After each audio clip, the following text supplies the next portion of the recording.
You came to the United States. Mm-hmm. You know, they sent you off. You know, Allah Akbar. You know, you got to go to jihad. Mm-hmm. And you left with marching orders. What's that? You know what that is? No. Hamid's case shows that false confessions don't just happen in rural, underfunded police departments. They can happen at the very top. They can happen at the FBI. And they can happen in cases involving international terrorism. I was hoping for a normal life before all this happened. I just got married at the time, and I was just hoping to move on with my life, and all this happened.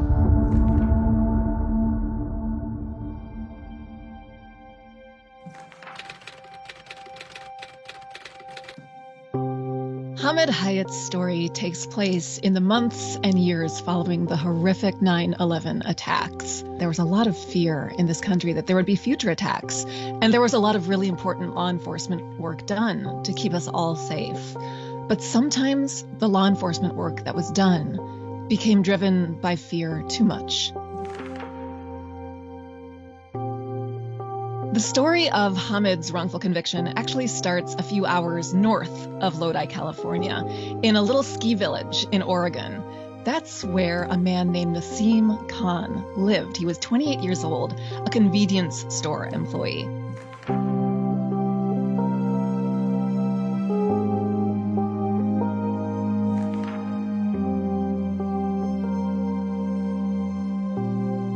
They recruited Nasim Khan to become an informant, somebody who they hoped would infiltrate Muslim American communities in the United States and provide them with any information about so-called sleeper cells.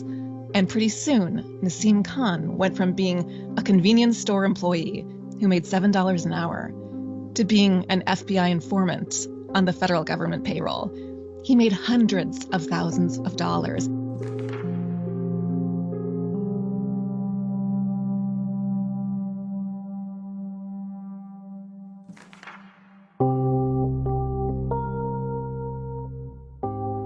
The Hayat family had no connection whatsoever to terrorist activities or politics of any kind. Nasim began reaching out to Hamid, inviting him to become friends with him. Now, Nasim is more than 10 years older than Hamid when this happened. And for his part, Hamid couldn't believe his luck. Here was this cool guy, older, with apparently endless money and a fancy car, who wanted to be friends with Hamid. Hamid was all in.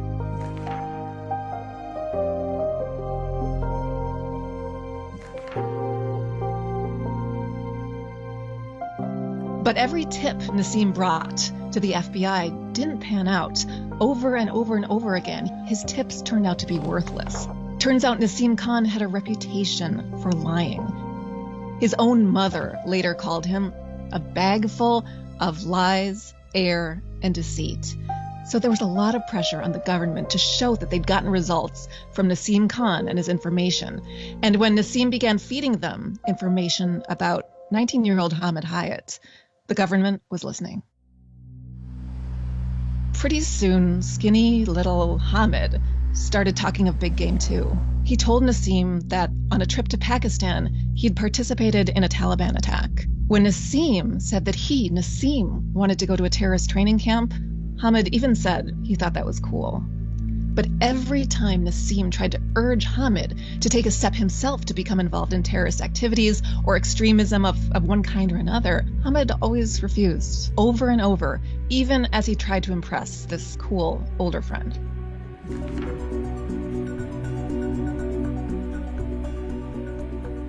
That's when Nasim Khan smelled a particular opportunity. Nasim kept calling him and urging him to go join a terrorist training camp. This is your moment, he told Hamid. This is your opportunity to go get trained to participate in extremist activities. But again and again, on these recorded phone calls, Hamid resists the pressure.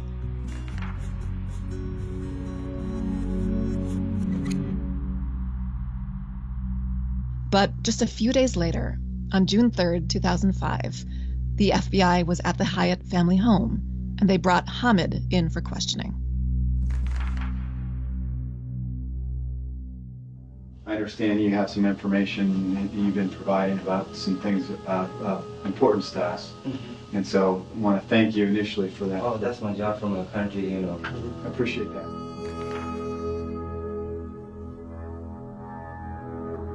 We see skinny little Hamid in a chair pushed up against the wall in front of a cluttered desk.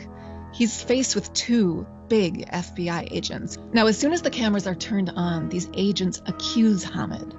They say, "We know you went to a terrorist training camp while you were in Pakistan for between 3 and 6 months." I mean, I'll be honest with you. It's what everybody says who goes to camp. It's almost like what you're supposed to say. So I didn't know what I was getting into. That's I mean, it's common, and it's not true. Everybody knows. that's the only thing I can tell you guys. I got maybe second time like that. And, you know... Hamid immediately denies this, but the agents start using lies to break down Hamid's resistance. They tell him that he'd failed a polygraph that he apparently had taken earlier in the day. They tell him that they have satellite imagery of a camp in Pakistan, and they imply that that imagery shows Hamid at the camp. And Hamid looks completely at sea. He's obviously terrified. He tells the officers over and over again, "I'll say anything for my country." Now, the agents ask him to describe this terrorist training camp. At first, he tells them that he went to this training camp in the middle of the cold season, but then he changes it to the warm season. He tells them that it was in rural Afghanistan, but when the agents won't accept that, he switches it to rural Pakistan. The story doesn't make any sense, and eventually the officers, after this goes on for hours, start feeding Hamid the information that they want him to describe. They train me like for guns and like that. You know, that's what I'm trying to say. And, you know, I don't know, some of them are automatic and, you know, some of them are not automatic like that. Some are automatic, some are not automatic. You shot targets. Yeah. What did the targets look like? Like, you know, some of those things in there, what they call that, you know, like, you know, I don't know what the name they call that. What's it called, a circle thing? A bullseye. Maybe like a bullseye, yeah. I don't know the name, sorry, but they're telling me earlier about that. Mm-hmm. Yeah, like that. Okay. All right. All right. Yeah. All right. I'm gonna let this go for a little while. It's getting pretty clear that these agents are frustrated because Hamid's story doesn't make any sense. So what do? They need corroboration. These agents bring in Hamid's father, Umar Hayat.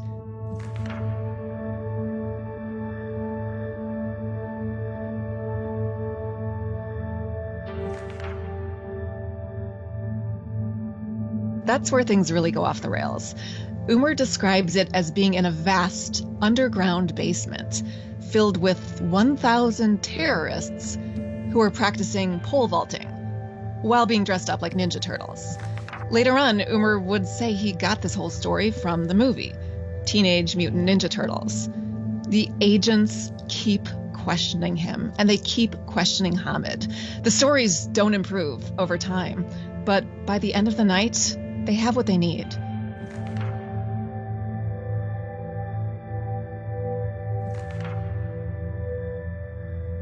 Tomorrow, I'm gonna be here tonight, staying here in the building. No, you're gonna go to jail. Yeah.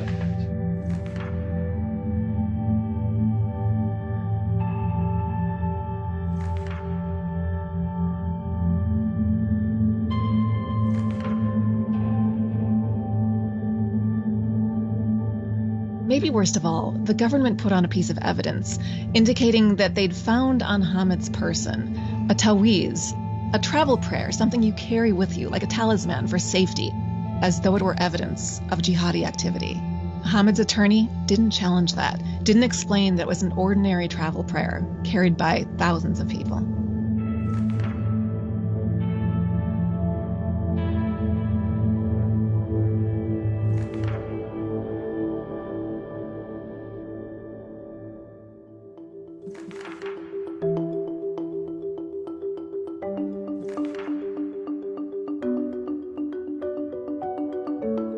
At times it did get best of me, but then I kept on telling myself, just hey, be patient, things gonna work out.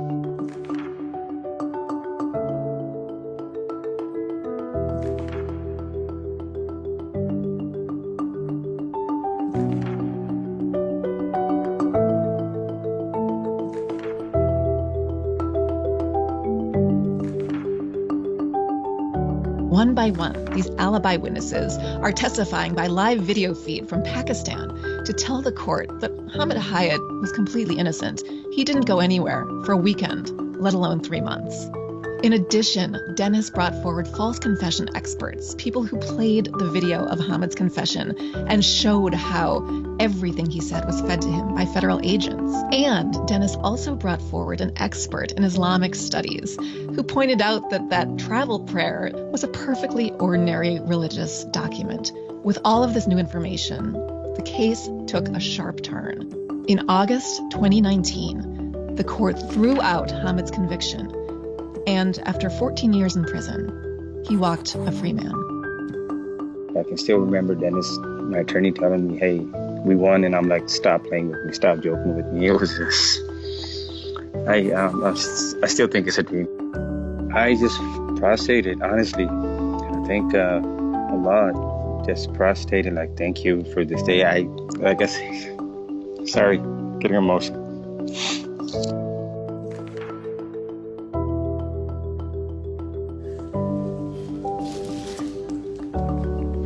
So that was the first time I met my mom and dad, and it was, the only person, like I said, was my sister. I told her, and my younger brother. No, I just tell my mom not to cry. Not to cry. I said, your prayer's been answered. I'm here.